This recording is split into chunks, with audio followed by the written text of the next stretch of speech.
لا حول ولا قوة إلا بالله. عود كارثة من العيار الثقيل في دوار تمطيل جماعة الواد. اليوم واحد السيد الأم ديالو مرضت بزاف وتزاد عليها الحال، والبيستا ما كاينش، والطريق على رجل البعد باش توصل غير من الشانطي خاصك تضرب 5 كيلومتر في الجبل. فعيطنا الدراري ذي الحومة وجابوا الكامية وهزوها وهبطوها من الطريق، وهذا الشيء اليوم السبت مع السبعة د العشية. الصراحة هاد الناس معذبين بزاف. تخيل انت الأم ديالك مريضة وخاصك غير توصلها للسبيطار وما عندكش كيفاش تعمل. وغير المره اللي فاتت ماشي بعيد بزاف واحد السيد من هذا الدوار هذا نيت كان هوت بالبنت ديالو ماشي بها للسبيطار، زقت ماتت له في الطريق مسكين. ما خصناش بحال هاد المشاهد هذو ما يبقاو يتعاودوا. والمسؤولين وجماعه الواد وحشومه هذا الشيء والله العظيم الا حشومه. واش ما غتشوفوا شي من حال هذا الشهر وحشومه صاحبي. الشهر الواحد يقلب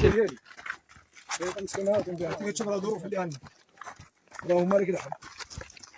ريطه مسكينه هذه 20 يوميه في المتعه، ما سمعتش باش نهبطوها.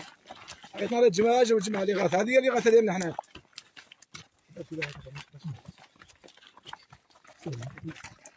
بلاتي